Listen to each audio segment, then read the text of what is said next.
بسم الله الرحمن الرحيم نحمده ونصلي على رسوله الكريم.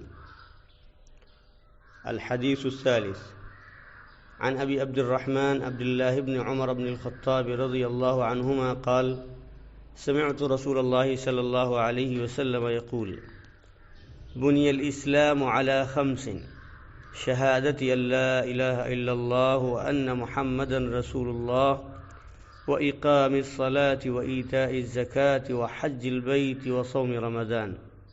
أخرجه البخاري ومسلم. معزز سامعین، اس حدیث میں جو مضمون ہے وہ مضمون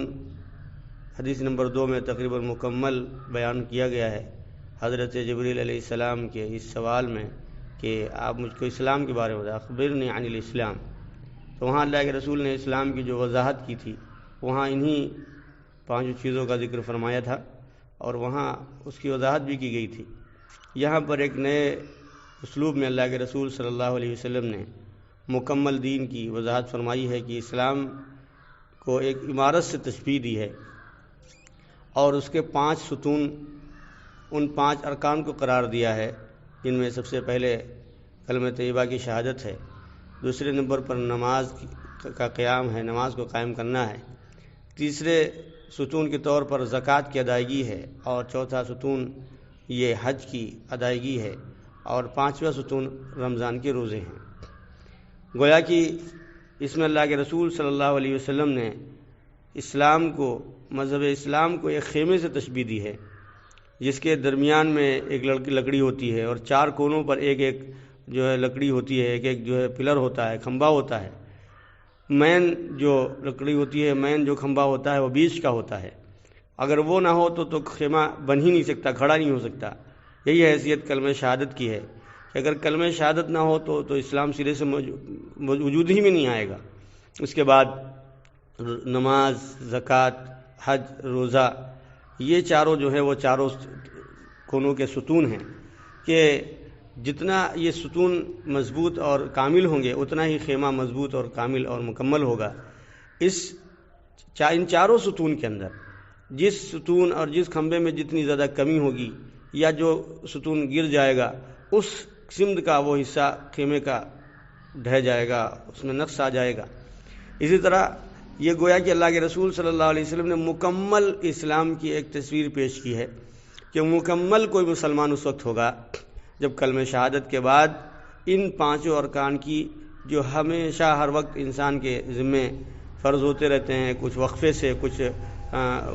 مدت میں، ان کو انجام دیتا رہے. اگر کلمہ شہادت کے بعد ان ارکان کے اندر جو نماز، روزہ، زکوٰۃ، حج ہیں ان میں کوتاہی ہوتی ہے تو اس کا مطلب یہ ہرگز نہیں ہے کہ وہ مسلمان نہیں ہے. مسلمان تو ہوگا لیکن کامل مسلمان نہیں ہوگا. اگر وہ ان کے کرنے میں، ادا کرنے میں کوتاہی کر رہا ہے، ان کو پورا کرنے میں کوتاہی کر رہا ہے، کچھ نماز نہیں پڑھ رہا، کوئی روزے نہیں رکھ رہا، یا حج فرض ہے حج میں ادھر ٹال مٹول کر رہا ہے، یا زکوٰۃ فرض ہے زکوٰۃ کی ادائیگی میں ٹال مٹول کر رہا ہے، تو ایسا کرنے والا ناقص مسلمان ہے، اس کے اسلام اس کا مکمل نہیں ہے. لیکن اگر ان چاروں میں سے کسی بھی چیز کا کوئی انکار کر دے، کلمہ شہادت کا انکار کر دے، یا کلمہ شہادت کے اقرار کرے لیکن نماز کا انکار کر دے، یا حج کا انکار کر دے، یا روزے اور زکوٰۃ میں سے کسی کا انکار کر دے، تو انکار کفر ہے. اس لیے کہ جب بنیاد ہی ڈھا گئی تو پھر خیمے کا وجود نہیں ہوگا. لہذا انکار الگ چیز ہے، لیکن اس میں اگر کرنے میں، ادائیگی میں کوتاہی ہو تو الگ چیز ہے. ادائیگی میں کوتاہی سے نقص آئے گا اور اس کے انکار سے کفر اور دین سے خروج لازم آئے گا. لہذا ان 5 چیزوں کو اللہ کے رسول صلی اللہ علیہ وسلم نے دین کی بنیاد قرار دیا ہے، جس کا ذکر اس سے پہلے حدیث میں بھی آیا تھا. الحدیث الرابع عن عبد الرحمن عبد الله بن مسعود رضي الله عنه قال: حدثنا رسول الله صلى الله عليه وسلم وهو الصادق المصدوق: إن أحدكم يجمع خلقه في بطن أمه 40 يوما نطفة ثم يكون علقة مثل ذلك ثم يكون مضغة مثل ذلك ثم يرسل إليه الملك فينفخ فيه الروح ويؤمر بكتب 4 كلمات: بكتب رزقه وأجله وعمله وشقي أو سعيد، فواللہ لا الہ غیرہ ان احدکم لیعمل بعمل اہل الجنہ حتی ما یکون بینہ وبینہا الا ذراع فیسبق علیہ الکتاب فیعمل بعمل اہل النار فیدخلها وان احدکم لیعمل بعمل اہل النار حتی ما یکون بینہ وبینہا فیسبق علیہ الکتاب فیعمل بعمل اہل الجنة فیدخلها رواہ البخاری و مسلم۔ یہ حدیث بہت ہی معنی خیز اور بہت ہی اہم حدیثوں میں ہے، جس میں اللہ تبارک و تعالیٰ نے بہت اللہ تعالیٰ کی طرف سے اللہ کے رسول صلی اللہ علیہ وسلم نے بہت بڑی حقیقت سے پردہ اٹھایا، جو ایک غیب کا امر ہے جس پر عام لوگ واقف نہیں ہو سکتے۔ اس میں اللہ کے رسول صلی اللہ علیہ وسلم نے انسان کی خلقت کے مراحل کا ذکر فرمایا، اور اللہ تعالیٰ نے اس کی تقدیر جو لکھی ہے اس کا کہاں تک اثر ہوتا ہے وہ ذکر فرمایا ہے، اور یہ کہ انسان جو اعمال کرتا ہے اس کا فائدہ ہوتا ہے، اعمال کے اعتبار سے انسان جنت یا جہنم میں جاتا ہے، لیکن کبھی کبھی تقدیر غالب آ جاتی ہے اور انسان اعمال کرتے کرتے کہیں کوئی اس کا غلط قدم اٹھ جاتا ہے اور وہ بد اعمال لوگوں میں شمار ہو جاتا ہے۔ یہ غیب کی باتیں ہیں جو اس میں بیان ہوئی ہیں، اور اللہ تعالیٰ کی قدرت کا اس میں پورا ظہور ہے۔ اللہ تعالیٰ کی قدرت نمایاں ظاہر ہو رہی ہے کہ اللہ کتنے بڑے قادر ہیں کہ اللہ جس کو جس طرح چاہے نواز سکتے ہیں۔ حضرت عبدالرحمن بن عبداللہ بن مسعود رضی اللہ تعالیٰ عنہ سے مروی حدیث ہے، فرماتے ہیں کہ مجھ سے اللہ کے رسول نے ارشاد فرمایا، جو سچے ہیں اور جن کے پاس سچی خبریں آتی ہیں۔ یہ بات الصادق المصدوق جو فرمائی وہ اس لیے تاکہ بات کو مؤکد کریں، اس لیے کہ جو بعد میں ذکر آ رہا ہے، جو بعد میں حدیث کے جو الفاظ ہیں، جو مضمون ہے، وہ ایسا ہے کہ اس کو ماننے میں تھوڑا انسان کو تحمل ہوگا، انسان سوچے گا کہ ایسا کیسے ہو سکتا ہے۔ تو اسی لیے انہوں نے فرمایا کہ میرا کہنا نہیں ہے، یہ ایسی ذات کے الفاظ ہیں جو سچے ہیں، جو جھوٹ بول ہی نہیں سکتے، اور ان کے پاس جو خبریں آتی ہیں وہ بھی بالکل سچی ہوتی ہیں، لہذا یہ ان کی بتائی ہوئی خبر ہے، لہذا بالکل اس میں کوئی شک کی گنجائش نہیں۔ لہذا بیان کرنے سے پہلے، کیونکہ بات ایسی ہے جس کو عام طور سے ذہن قبول نہیں کرتا، اس لیے پہلے ہی اس شک کو جو ذہن میں آ سکتا تھا اس کو رفع کرنے کے لیے یہ الفاظ استعمال کیے ہیں۔ فرماتے ہیں کہ اللہ کے رسول نے ارشاد فرمایا کہ ان احدکم یجمع خلقہ فی بطن امہ، کہ تم میں سے کوئی بھی، ہر ایک شخص کی جو خلقت ہے اور اس کے ماں کے پیٹ میں اس کو جمع کیا جاتا ہے 40 دنوں تک، یعنی انسان کا جو پہلا مرحلہ ہوتا ہے وہ اپنے ماں کے پیٹ میں، ماں کے مادر رحم میں 40 دنوں تک منی کے قطرے کی شکل میں رہتا ہے۔ ثم یکون علقۃ مثل ذلک، پھر اتنے ہی مدت وہ علقہ کی صورت میں اس کے ماں کے پیٹ میں رہتا ہے، یعنی ایک گوشت کے ایک جو ہے وہ جمے ہوئے خون کے، علقہ کہتے ہیں جمے ہوئے خون کو، کہ جمے ہوئے خون کی شکل میں ماں کے پیٹ میں رہتا ہے 40 دنوں تک۔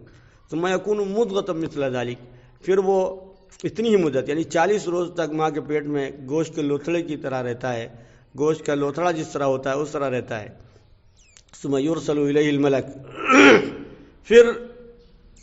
اس کے پاس فرشتے کو بھیجا جاتا ہے، یعنی جب 120 دن گزر جاتے ہیں حمل کے ٹھہرنے کے بعد، تو اس کے پاس ایک فرشتہ بھیجا جاتا ہے اور وہ اس کے اندر روح کو پھونکتا ہے 120 دن گزرنے کے بعد، اور اس کو حکم دیا جاتا ہے 4 باتوں کے لکھنے کا، کہ یہ جو حمل، جو بچہ وجود میں آنے والا ہے، جس کی ولادت ہونے والی ہے کچھ دنوں کے بعد، اس کے سلسلے میں اللہ کی طرف سے اس کو حکم دیا جاتا ہے کہ 4 باتیں لکھ دو۔ ایک چیز اس کا رزق لکھ دو، اس کی جو عمر ہے، کتنی عمر ہے، کتنا جیے گا وہ لکھ دو، وہ عمل ہی، اس کا عمل، وہ کیسے عمل کرے گا وہ لکھ دو، وہ شقی و سعید، اور یہ لکھ دو کہ وہ بدبخت ہوگا یا نیک بخت ہوگا، یعنی اس کا خاتمہ کفر پر ہوگا یا اس کا خاتمہ ایمان پر ہوگا، یہ بھی لکھ دو۔ فواللہ الذی لا الہ غیرہ، اب فرما رہے ہیں کہ قسم ہے اس ذات کی جس کے سوا کوئی معبود نہیں۔ یہ یہاں پر لفظ جملے معترضہ کے طور پر مزید تاکید کے لیے بیان فرمایا، اور جو یہ بات کہی کہ شقی و سعید، کہ یہ بھی لکھ دیا جاتا ہے کہ یہ بندہ بدبخت ہوگا کہ نیک بخت ہوگا، اس کا خاتمہ کفر پر ہوگا کہ ایمان پر ہوگا، اس بات کی مزید تاکید کرنے کے لیے، مزید اس کی وضاحت کرنے کے لیے یہ بات کہی، اور اس کے آگے ایک بہت اہم مثال ذکر کرتے ہوئے فرماتے ہیں کہ ان احدکم لیعمل بعمل اہل الجنہ، کہ تم میں سے ایک شخص برابر جنت کے اعمال کر رہا ہوتا ہے، جنت میں جانے والے عمل کر رہا ہوتا ہے، یہاں تک کہ اس کے اور جنت کے درمیان میں صرف ایک بالشت یا ایک ہاتھ کا فاصلہ باقی رہتا ہے، ایک فٹ کا فاصلہ باقی رہتا ہے، فیسبق علیہ الکتاب، لیکن پھر اس کی تقدیر کا لکھا ہوا اس پر غالب آ جاتا ہے اور وہ جہنم میں جانے والے اعمال کر لیتا ہے، جہنمیوں والے اعمال کر بیٹھتا ہے اور وہ جہنم میں چلا جاتا ہے۔ اور تم میں سے ایک شخص برابر جہنمیوں والے اعمال کرتا ہے، یہاں تک کہ اس کے اور جہنم کے درمیان میں صرف ایک ہاتھ کا فاصلہ باقی رہ جاتا ہے، پھر تقدیر کا لکھا ہوا اس پر غالب آ جاتا ہے اور وہ جنت میں جانے والے لوگوں کے اعمال کرنے لگتا ہے اور وہ جنت میں داخل ہو جاتا ہے۔ یہ حدیث حضرت عبداللہ بن مسعود رضی اللہ تعالیٰ عنہ نے بڑی تاکید کے ساتھ ذکر فرمائی۔ اس حدیث سے جو باتیں پتہ چلتی ہیں، جو اہم فوائد حاصل ہوتے ہیں، وہ تین ہیں۔ نمبر ایک یہ کہ اعمال انسان کے جنت اور جہنم میں جانے کا ذریعہ بنتے ہیں۔ اگر اچھے اعمال کرے گا تو جنت میں جائے گا، اور اگر برے اعمال کرے گا تو جہنم میں جائے گا، جیسے کہ حدیث میں آیا کہ لیعمل بعمل اہل الجنہ اور لیعمل بعمل اہل النار، کہ جنت اور جہنم میں جانے والوں کے بھی کچھ اعمال ہوتے ہیں، تو اگر جنت میں جانے والے عمل کرے گا تو جنت میں جائے گا، جہنم میں جانے والے اعمال کرے گا تو جہنم میں جائے گا۔ تو عمل انسان کے طے کرتے ہیں کہ انسان کہاں جائے گا۔ دوسری چیز یہ کہ توبہ وہ چیز ہے جو ماقبل کے تمام گناہوں کو منہدم کر دیتی ہے، کہ ایک آدمی مستقل گناہوں میں لگا ہوا ہے لیکن مرنے سے پہلے اس کو توبہ نصیب ہو جائے تو اس کے تمام گناہ معاف ہو جاتے ہیں، وہ جنت میں چلا جاتا ہے۔ اور ایک آدمی مسلسل گناہوں میں لگا ہوا ہے، اللہ کی نافرمانیاں کر رہا ہے، پھر وہ اللہ کی طرف رجوع کر لیتا ہے، توبہ کر لیتا ہے تو اس کی مغفرت ہو جاتی ہے۔ تو توبہ بہت بڑی چیز ہے، اس سے پتہ چلتا ہے کہ انسان پوری زندگی گناہوں میں گزار دے، لیکن اگر سچی توبہ اس کو نصیب ہو جائے تو اس کی دنیا بھی کامیاب اور آخرت بھی کامیاب۔ اور تیسری بات یہ پتہ چلتی ہے کہ انسان کی موت جس حالت میں ہوگی اس کے اعتبار سے اس کو بدلہ دیا جائے گا۔ اگر اچھائی پر موت ہوگی تو اچھا بدلہ ملے گا، برائی پر موت ہوگی تو برا بدلہ ملے گا۔ یعنی